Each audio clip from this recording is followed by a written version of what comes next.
열을 이용한 식품 조리는 표면 가열로 열이 내부까지 전해지도록 하는 것이 일반적입니다. 그런데 식품은 대개 열 전도율이 낮아 가열하면 겉과 속의 온도 차이가 커지는데요. 그 결과 겉은 타고 속은 익지 않는 경우가 발생하며 영양소가 파괴되기도 합니다. 전자레인지는 마이크로파를 이용해 식품을 조리하는 장치로 겉과 속을 동시에 고루 가열할 수 있는데요. 비교적 짧은 시간에 데울 수 있고 수용성 비타민 같은 영양소의 파괴를 최소화한다는 장점이 있습니다. 전자레인지의 원리를 이해하기 위해 전자기파와 물의 특성을 알아야 합니다. 전자기파는 전기장과 자기장이 주기적으로 변화하면서 전달되는 파동으로 파장과 진동수의 곱은 광속과 같고 파장 또는 진동수로 구분되며 그 에너지는 진동수에 비례합니다. 마이크로파는 파장 1mm에서 1m의 전자기파로 금속에 반사되고 공기, 유리, 종이는 투과하지만 물에는 흡수되면서 에너지를 전달합니다. 물 분자는 수소 원자 2개가 산소 원자 1개에 104.5도의 각으로 결합한 형태입니다. 여기서 수소 원자는 양의 전하를, 산소 원자는 음의 전하를 띠는 극성 물질인데 얼음 같은 고체상 물 분자들은 방향과 위치가 고정되어 있고 액체상 물 분자는 방향과 위치가 유동적인데 액체상 물 분자에 마이크로파가 전해지면 물 분자는 그 극성으로 인해 마이크로파 전기장과 평행한 회전 운동을 하게 됩니다. 마이크로파가 진행할 때 전기장 방향은 주기적으로 바뀌는데요. 그때마다 양의 전하 수소 원자는 마이너스 쪽으로, 음의 전하 산소 원자는 플러스 쪽으로 끌리게 되면서 물 분자는 회전 운동을 하게 됩니다. 전자레인지를 구동하려면 우선 마이크로파를 발생시켜야 하는데 전자레인지 내부에 있는 마이크로파 발생장치 마그네트론은 음극막대와 동심원 금속재 양극 원통 튜브, 위아래 강력한 자석으로 구성됩니다. 전자기파를 발생시키려면 먼저 음극막대를 가열해야 합니다. 이때 방출된 전자는 양극 원통 튜브로 가게 되는데 위아래 자기장에 의해 전자의 경로가 휩니다. 이때 음극과 양극 사이에 전압을 걸어주면 전자는 원통 내부를 계속 회전하게 됩니다. 금속 한막이 공동 주변을 회전하는 전자는 공동주의 양극 전자의 왕복 운동을 유도하게 되는데 이때 전자기파가 발생하는 것이며 이 마이크로파가 도파로관을 타고 전자레인지 조리실로 전달되는 것입니다. 가정용 전자레인지의 마그네트론 마이크로파 진동수는 2500MHz인데요. 전기장 방향이 1초에 25억 번씩 바뀐다는 의미입니다. 방향에 따라 물 분자끼리 서로 충돌하게 되면 회전운동 에너지가 증가해 온도가 올라가게 되는데 외부 가열 방식보다 훨씬 빨리 끓는 점에 도달할 수 있습니다. 그래서 전자레인지는 수분 포함 식품에 유용한데 유리컵은 잘 데워지지 않습니다. 마이크로파 진동수가 크면 식품에 강하게 흡수될 수 있지만 깊이 침투하기는 어렵습니다. 진동수가 작으면 깊이 침투할 수 있지만 투과량이 많아 효율적 조리를 할 수 없게 됩니다. 가정용 진동수가 2500MHz 내외인 것은 침투 깊이와 조리 효율을 고려한 것입니다. 마이크로파가 내부로 침투할 수 있는 두께는 식품마다 다른데 고구마는 평균적으로 3cm, 최대 5에서 6cm이므로 이보다 더 두껍다면 적당히 잘라야 합니다. 음식물을 손쉽게 가열하는 전자레인지에 대한 우려도 있습니다.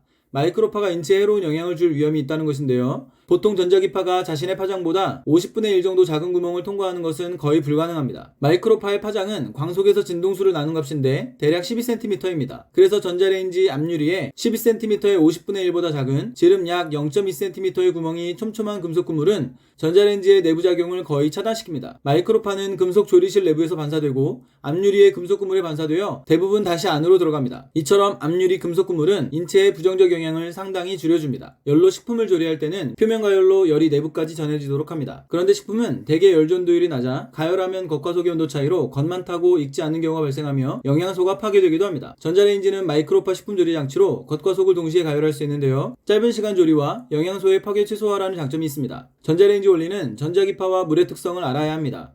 전자기파는 전기장과 자기장이 주기적으로 변화하는 파동으로 파장 또는 진동수로 구분되며 그 에너지는 진동수에 비례합니다. 마이크로파는 파장이 1mm에서 1m로 금속에는 반사되고 공기, 유리, 종이는 투과하지만 물에는 흡수되면서 에너지를 전달합니다. 물 분자는 수소 2개가 산소 1개에 104.5도로 결합한 형태입니다. 여기서 수소는 양전하를, 산소는 음전하를 띠는 극성 물질인데 고체상 물 분자는 방향과 위치가 고정되어 있고 액체상 물 분자는 유동적인데 액체상 물 분자에 마이크로파가 가해지면 물 분자는 전기장과 평행한 회전 운동을 하게 됩니다. 마이크로파가 진행할 때 전기장 방향은 주기적으로 바뀌는데요. 그때마다 수소는 마이너스 쪽으로, 산소는 플러스 쪽으로 끌리게 되면서 물 분자는 회전 운동을 하게 되는 것입니다. 전자레인지 내부 마이크로파 발생 장치인 마그네트론은 음극막대와 동심원 양극 원통 튜브, 위아래 강력한 자석으로 구성됩니다. 음극막대를 가열하면 방출되는 전자는 원통 튜브로 가는데 위아래 자기장에 의해 그 경로가 휩니다. 이때 전압을 걸어주면 전자는 원통 내부를 계속 회전하게 되는데요. 공동 주변을 회전하는 전자는 공동 주위 전자의 왕복 운동을 유도하는데 이때 발생하는 마이크로파는 도파로관을 타고 조리실로 전달됩니다. 가정용 전자레인지의 마이크로파 진동수는 2500MHz인데요.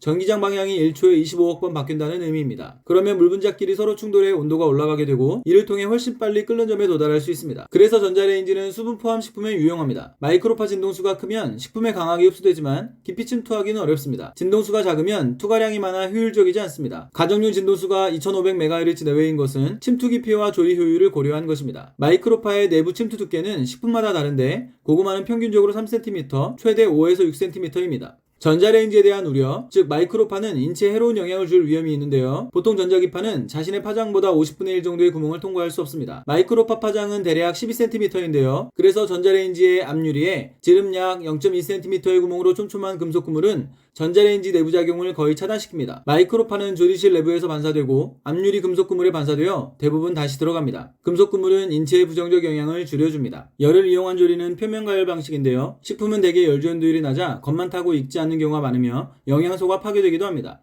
전자레인지 조리는 겉과 속의 동시 가열 방식인데요. 짧은 시간 조리와 영양소 파괴 최소화라는 장점이 있습니다. 전자레인지의 전자기파는 전기장과 자기장이 주기적으로 변화하는 파동으로 파장 또는 진동수로 구분되며 그 에너지는 진동수에 비례합니다. 마이크로파는 파장이 1mm에서 1m로 물에 흡수되면서 에너지를 전달합니다. 물 분자는 수소와 산소가 104.5도로 결합한 것인데요. 수소는 양전하를, 산소는 음전하를 띠는 극성 물질입니다. 액체상 물 분자들은 그 방향과 위치가 유동적인데요. 마이크로파가 가해지면 물 분자는 회전 운동을 하게 됩니다.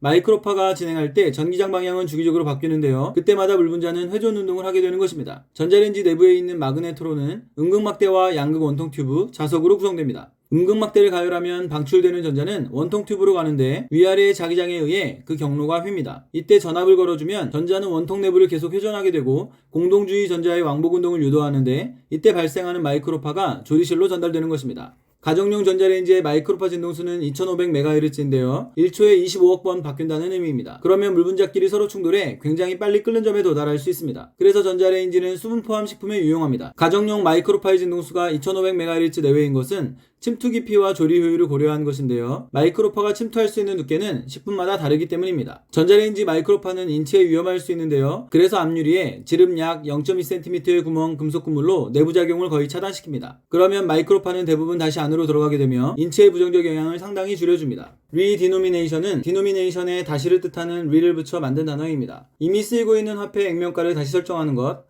통상적으로 화폐 액면 절하를 뜻하는 말입니다. 통용되는 모든 지폐나 동전의 실질 가치는 그대로 두고 액면의 특정 비율을 적용하여 낮은 숫자로 변경하거나 새로운 화폐 단위를 지정하는 방법으로 실행됩니다. 우리나라는 마지막 화폐개혁 1962년 이후 지속적 경제성장으로 화폐 발행이 증가하고 물가도 꾸준히 상승했습니다. 국가 차원의 리디노미네이션을 실행하면 통용화폐의 자릿수를 줄여 장부기재상 불편을 줄일 수 있습니다. 2016년 한국은행은 국내 경제 규모를 고려해 우리나라 화폐 단위에 대한 리디노미네이션 고민 시점이라는 보고서를 내놓았지만 현재 국가 차원의 리디노미네이션에 대한 본격적 논의는 없습니다. 일각에서는 경제 규모가 비약적으로 커지며 화폐 자릿수가 늘어난 상황을 고려한다면 자릿수를 줄여 무역 편의를 도모해야 하며 그것이 자국 통화의 대외적 이상을 제고하는 일이라는 의견도 있습니다. 리디노미네이션이 실행되면 모든 상점에서 자릿수를 줄여 표기하게 되므로 계산과 지급상 편이라는 장점이 있지만 새로운 화폐 제작 비용과 화폐 관련 기계나 프로그램 교체, 수정 같은 사회적 비용도 고려해야 합니다.